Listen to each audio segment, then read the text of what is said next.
paglipas ng panahon, maraming pagbabago ang naganap lalo na sa edukasyon.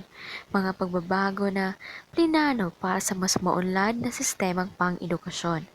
Dahil dito ngayon ay pag-uusapan natin ang tungkol sa curriculum.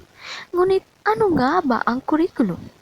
Batay sa aking pananaliksik, ang kurikulum ay isang disiplina sa paaralan, mga kagamitang panduro, banghay-aralin at iba pang mga bagay, pamamaraan o karanasan sa loob ng paaralan.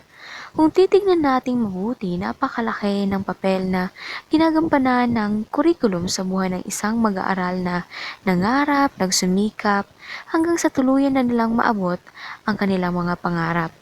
Para sa akin, ang curriculum ay parang isang aklat o pocketbook na binubuo ng mga pahina na naglalaman ng impormasyon o kaya mga kabanata na kapag nawala ang isang kabanata o pahina ay may kulang at hindi maging epektibo ang kabuang katungkulin nito sa pagiging aklat o pocketbook tulad na rin sa curriculum. Ang curriculum ay nagsisilbi ring mapa o gabay para sa mga mag-aaral at sa guro sa talakayan at sa pagkatuto, sa epektibong pagkatuto sa loob ng paaralan. Ang pagpaplano at pag-iimplementa ng curriculum ay nangangailangan ng malawak na kaalaman sa sitwasyon at kooperasyon ng bawat isa. Ang mga guro, staff ng mga paaralan, departamento ng edukasyon, mga kawani ng pamahalaan na may kinalaman sa pagpapatupad ng mga batas o tulad lang lamang nitong curriculum. Sa pamamagitan ng pagsasanib puwersa ng mga taong ito ay mas mapapabilis ang pag-iimplementa ng mas epektibong curriculum para sa lahat ng mga mag-aaral. Mga mag-aaral na siyang pag-asa ng ating bayan.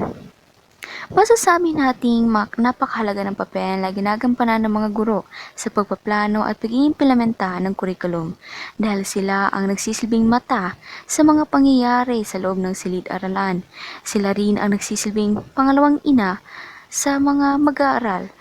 Ang mga guro ang mas nakakaalam sa mga pangyayari o sa mga pangangailangan at suliranin ng mga mag-aaral lalo na sa proseso ng pagkatuto. Kaya napakahalaga ng guro sa pagpaplano ng curriculum. Sila rin ang nakakaalam kung naging epektibo ba ang curriculum sa mismong paaralan at sa mga mag-aaral. Kaya mahalaki ang bahang ginagampanan nila sa pag-iimplementa ng curriculum.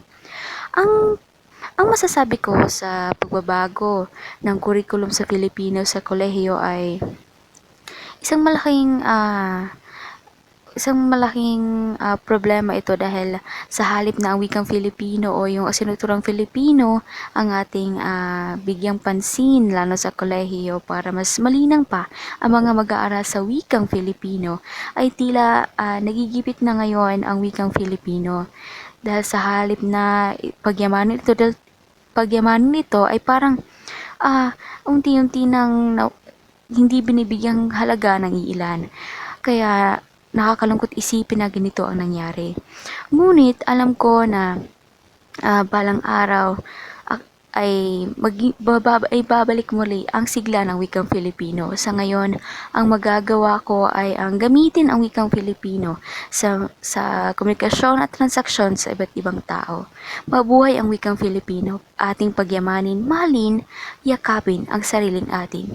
Ang wikang pamansa, ang wikang Filipino na ating wika ng pagkakakilanlan. Maraming salamat.